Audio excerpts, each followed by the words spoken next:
Well, hello, friends. Welcome back. If you don't know who I am, I'm Suzanne Titkemeyer. I used to write a column called No Longer Quivering that dealt with the quiverful evangelical movement, which is a thing that we talk about today on Taco Tuesdays. Taco stands for Totalitarian Authoritative Church Organization, okay? So we're talking about non denominational churches that come up with their crazy, making it up as they go along theology. They're not part of the mainstream mostly, even though you do see some IFB churches, Independent Fundamentalist Baptists, you see some fundamentalist churches, and some of the other assorted ones where people are that way, or like when used to attend a Methodist church, I knew people there that were actually fundamentalists and or quiverful that went there too. So they're all over the places, folks, even hiding in regular denominations. Now, what makes me uniquely qualified to talk this crap? Well, for a number of years, I was a member of a fundamentalist kind of church, fundamentalist, evangelical, quiverful church before I finally woke up one day and left, courtesy of somebody talking trash about myself and my entire family right in front of my youngest daughter. That was what it took to wake me up, how toxic it was to even think about leaving.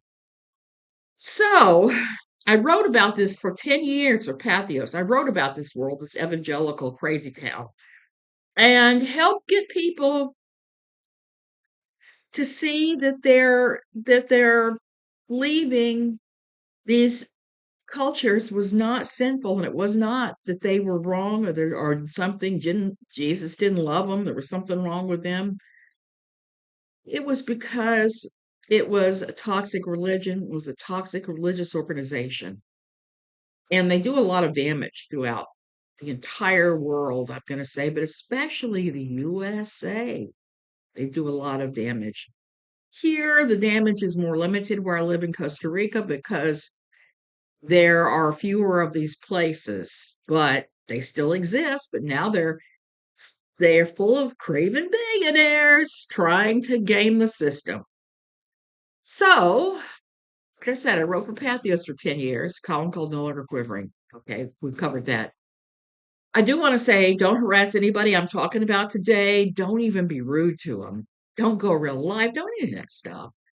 I'm a big believer in live and let live. Even if somebody is doing something I fundamentally disagree with, as long as they're not breaking any laws, well, it's just going to be me talking about what they're doing and why I think it's wrong. My opinion, my own opinion, not the official stance of anybody or anything anywhere. Okay, so now I've thrown that crap out. I want to talk about modesty today. And modesty is a huge, nasty ball of wax that keeps getting brung up again and again in these places, these non denominational, high demand religious organizations, these taco places that it gets brought up all the time. And the thing about modesty is the goalpost keeps being moved all over the place with it. I recently, well, this morning, I saw two different sets of photos that just made me laugh. And a pile of screen caps of the craziest stuff to do with modesty among the more out there women involved with these types of churches. One of them is a middling influencer named Lori Alexander, who runs a organization called uh, The Transformed Wife, which is The Power of the Transformed Wife, being her first book. The other is a woman named Jill Rodrigues that lives in Ohio and has a whole pile of children. And you can just tell the way she's running her life. It is all about that stuff. So this week, Jill had a ton of photographs of her kids. Well, let me backtrack. Not a ton. I saw a handful of photographs of her children attending a local, it looked like Mennonite sponsored vacation Bible school. And her little girls, and we're talking littles, we're talking like 6, 9, somewhere in that range. One of them was wearing a heavy velvet dress in Ohio heat in June, July. The other one was wearing an equally fancy polyester type dress, long sleeves to here, down almost to the ground. Because Jill Rodrigues believes in, as she pronounces it, modesty. Modesty. About being modest. Well, there's a lot of layers to modesty. Let me just throw that out there.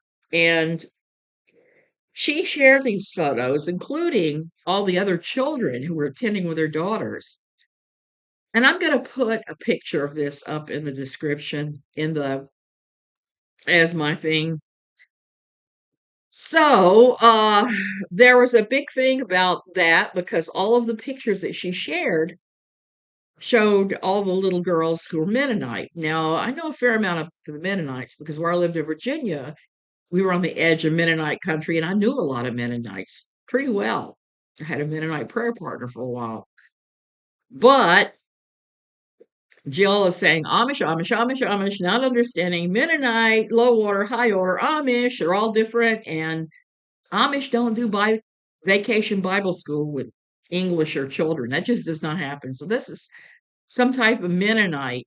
And the thing is, the Mennonites, that was another reason why I think it was Mennonite, because all the little girls had on plain broadcloth dresses, like in dark blue. One of them had a light pink. And the sleeves went exactly to the elbows. And of course, it went to here, but they weren't the Mennonites that put capes on the dresses. So that was interesting to say, but they were just moderate, they were just fitted dresses, not extremely loose fitted, somewhat baggy.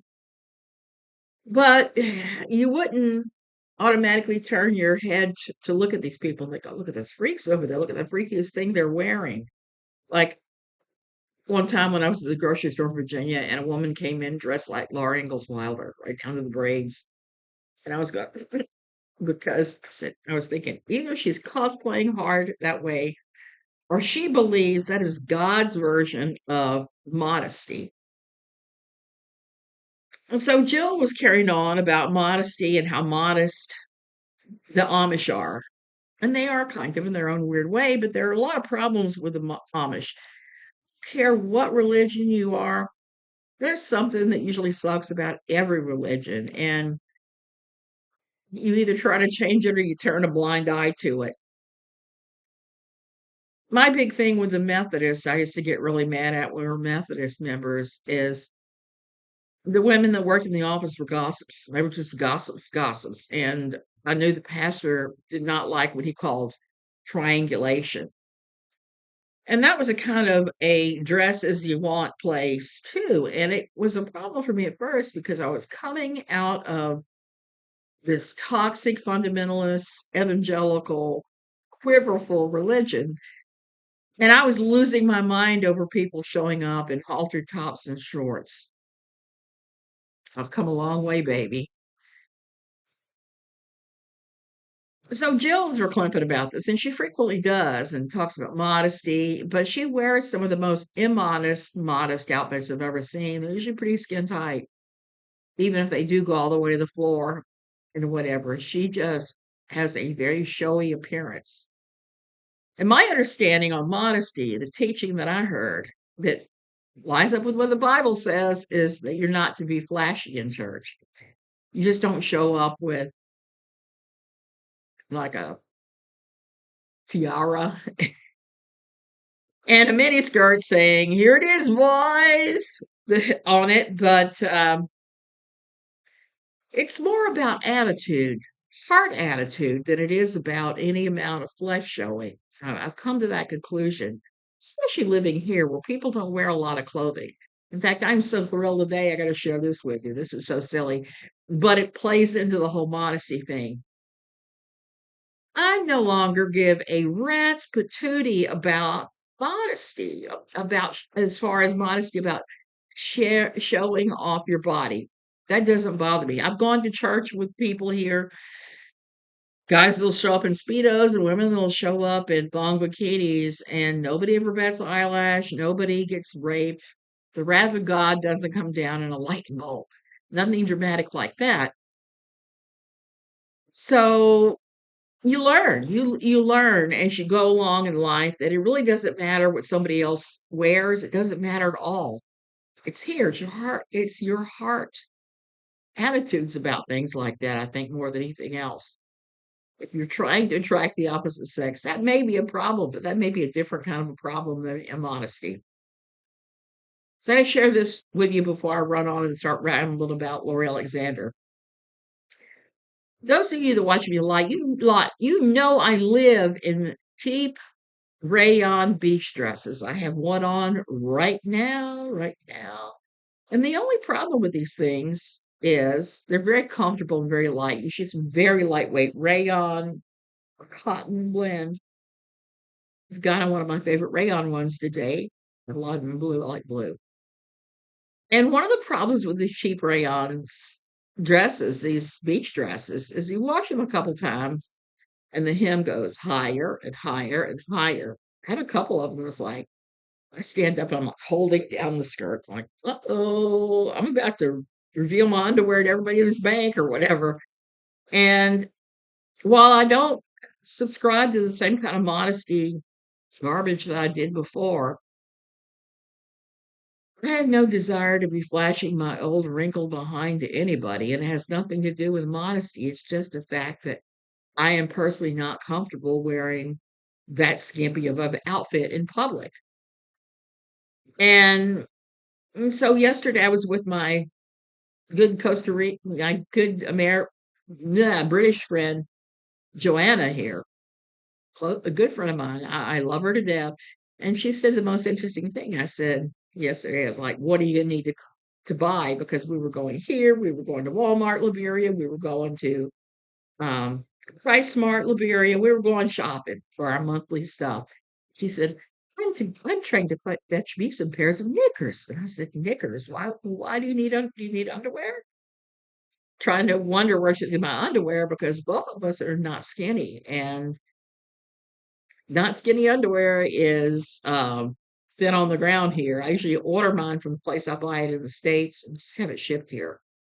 They do that. So I was very curious. And she said, no, no, no, no, not any new knickers, panties. Because my husband was like, what are knickers? I said, knickers are underwear, Jim. They're panties. So she went on to explain that she was having the same problem with these stupid things that you wash them and they crawl up. They get shorter and shorter until you're wearing a tunic. So she was after some shorts, some very lightweight knit rayon shorts, something to wear under her inexpensive beach dresses. I said, it's a great idea because I have a pile of stuff I rarely wear because it has to be a day where I'm in here, so I don't flash my blood at everybody. So with her yesterday, guess what I got? I'm about to show you because I love this dress. I rarely wear it anymore because washing has turned it into a tunic almost. Please excuse my fat ass. Dun, dun, dun, dun. Yes, I got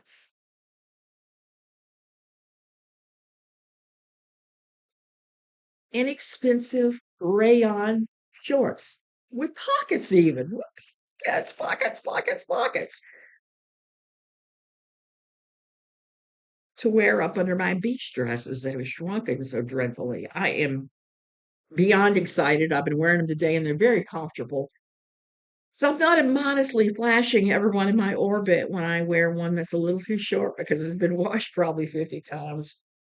And so it's funny how your modesty changes because I was talking to her about that because Joanna, like me, doesn't get around real well. She had a severe auto accident and it still has a messed up leg as a result.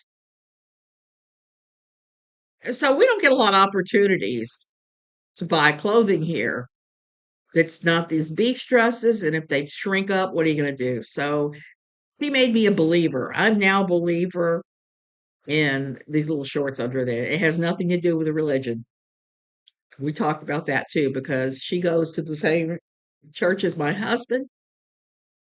And there are a bunch of people there that follow these fundagelical kind of rules, including modesty, like Lori Alexander claims to do.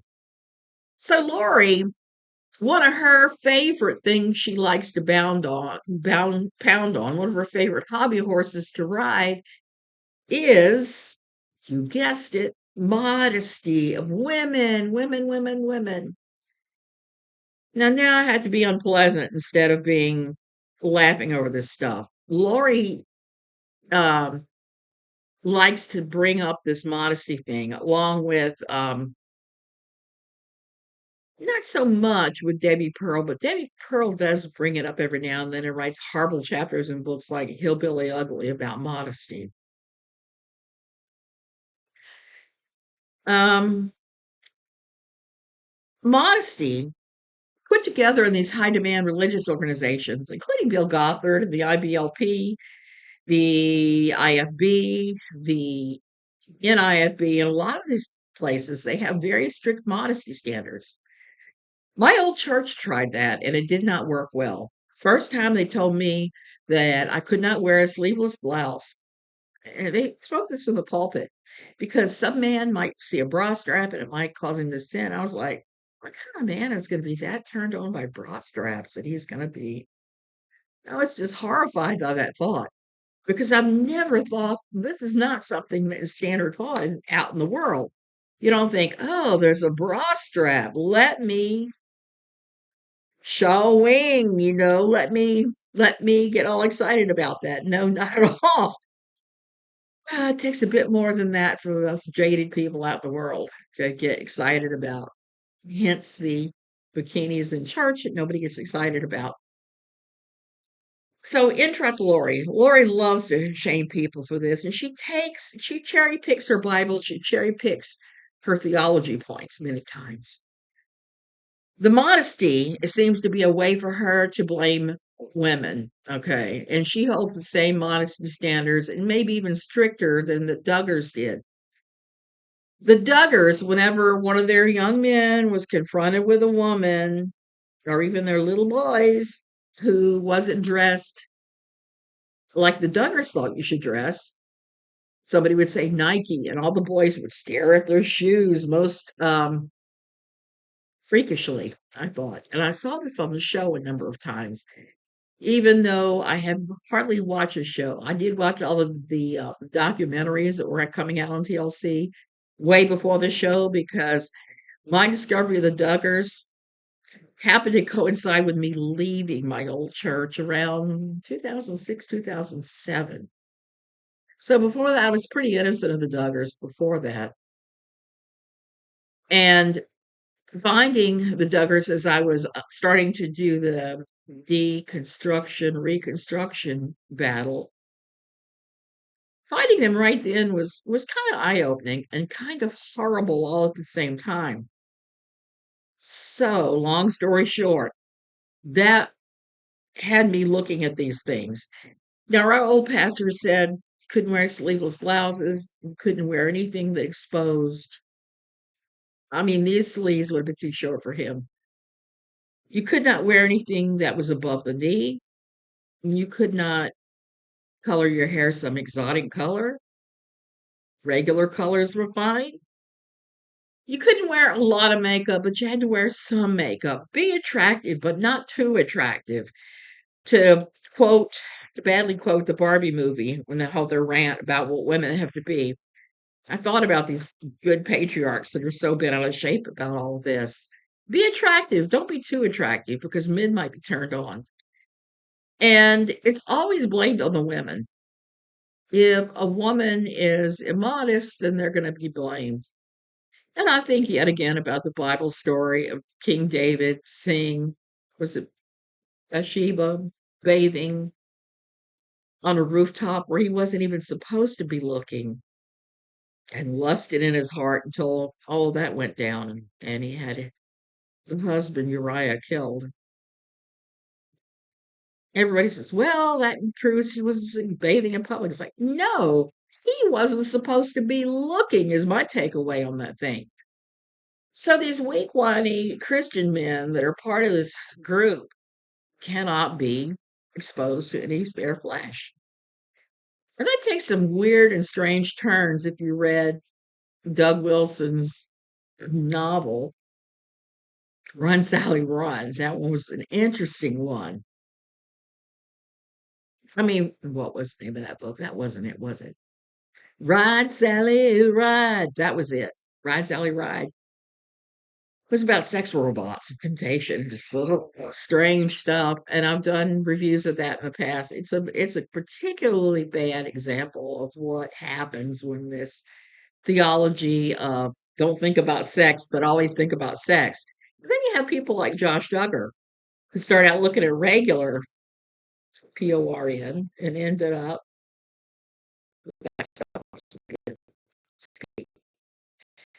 his wife and everybody else is still trying to say it was somebody else in the dealership. No, girl, they proved that it was him pretty much conclusively. So that's where you can end up. That's why I'm not a fan of suppressing sexuality. And even though we were going to our old church, I talked to my kids about this stuff. And Laura was always telling me, my youngest, that I had on too low cut of a shirt or something. She was always after me to dress more modestly. You have to understand when I was there, I was also starting to go through menopause and was having hot flashes and things. So the pastors that were deciding that sleeveless blouses were the devil and wanting us to wear high collars was like, that's not happening, honey. Not unless you provide me with air conditioned underwear. That was it. So a bunch of us that were menopausal went to him and said, we're not doing that. I don't care what you think. We're not doing that. We can't do that unless you want us fainting of heat stroke here. So this is something through the years that I've been part of these religions that I see the goalposts being moved. And what do I mean by that? I mean, one church might say women can't wear pants.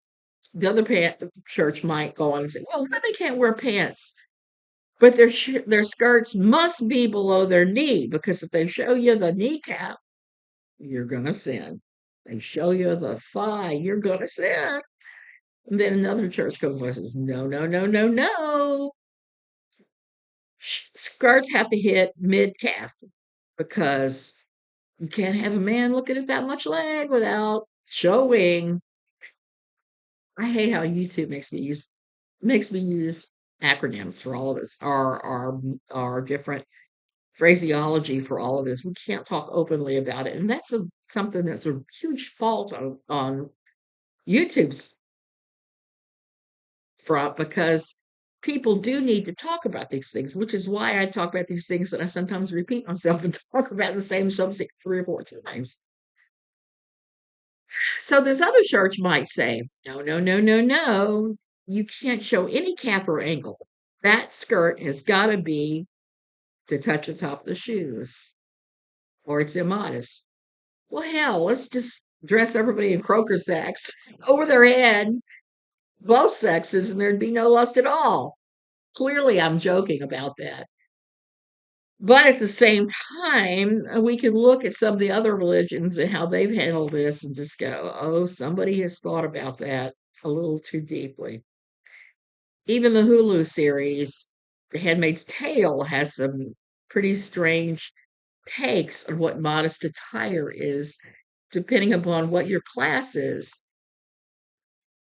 And it's always men making up these rules. It's very seldom is it women. But I tell you what women are in this group. They are cultural enforcers. And that's how I view Lori Alexander. I actually feel very sorry for her because of everything she does and says. It just hints at a reality that is the saddest thing on the planet. Her and I are almost exactly the same age. But let me tell you something. I have a happy life. I have art. I have everything you could imagine. We're planning a vacation here. Like Lori, I don't have to worry about my material needs, but at the same time, I'm actually involved in giving back to the community in a number of ways, unlike Lori.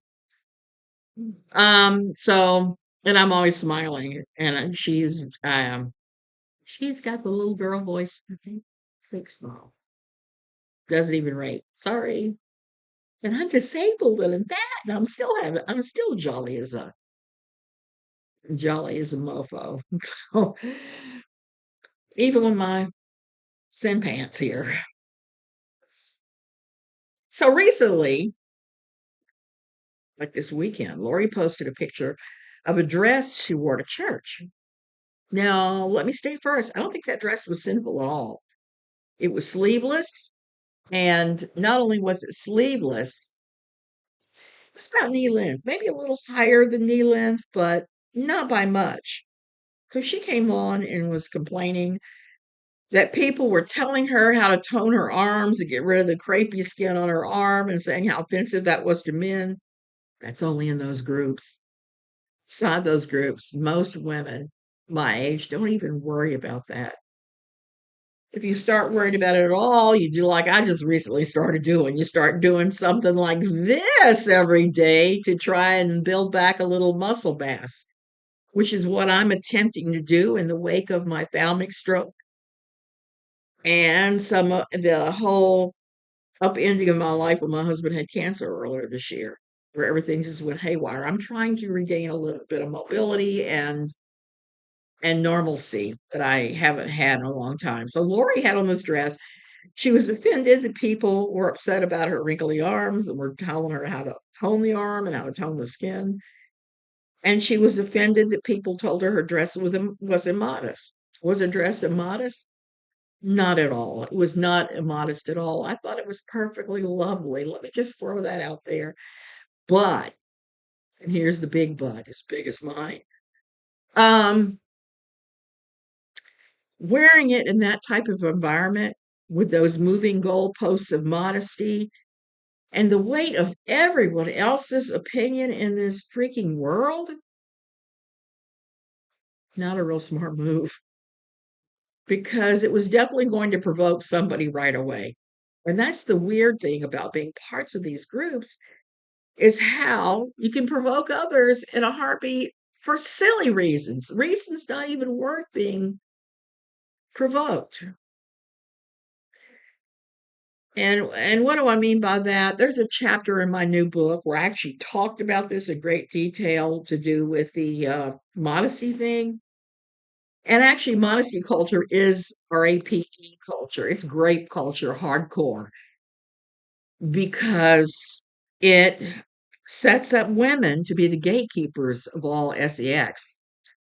And it allows men to do whatever they will do because they can't help themselves. They're men. They're men folks. Best stuff in the world if you have pain. And no, I'm not sponsored by this stuff. I love it. I just love it when I start having these little aches and pains after working out. Well, so we have Lori being all offended, and then right afterwards posting all about modesty and how important modesty is, and how she can't wait to. And she's posted, I mean, some weird things through the years, like threatening to spank a bunch of women wearing thong bikinis on the beach because they were tempting her husband, Ken, which I don't see that at all. Ken should be mature enough to be able to handle the sight of unclothed buttocks without flipping out. It's just me. And I see so many thongs on the beach here. My husband does not flip out or stare at anything. It's just part of the landscape. It's the reality. And you can't dictate the choices of everybody else. Even with Lori being offended because everybody was offended by her, but you don't go into those situations where you know you're going to provoke somebody. You just don't. Like, I talked about that in my book, not provoking situations. And then sometimes, no matter what you do, they're going to be provoked. The chapter was all about how every worship team, every time we had worship, every time we had service, and I was up there on the platform singing, "This is how we overcome." My pastor would come up and say, "Well, I've had a complaint about your modesty." It's like, what do you mean? Because we had a pretty strict dress code on the platform, and I always adhered to it. So I'm looking down at myself. I've got a white shirt on that's button up with beautiful yellow flowers on it. I'm wearing a navy loose skirt to mid calf. I've got a sweater thrown over my shoulders. Nothing's showing. Everything's covered and modest. He said, well, I don't really get why they're saying you're immodest, but they're saying you're immodest. And he was always acting weird about it. So every week this would happen. He would say he had a complaint about my modesty, but he did not see that I was being immodest. But just keep in mind that somebody out there was watching me worship God and thinking I was immodest. You know what it was? I finally figured out who it was and what it was. You're going to laugh. At least I hope so. I laughed when it came out. These bad boys. Okay. And these bad boys are shrunken now compared to how they were then. Let me tell you something. If you wear a double D bra, guess what? It doesn't matter what kind of potato sack outfit you wear. Somebody somewhere is going to be mad because they can see your lady lumps and they're going to say, that's immodest. Every time they're going to.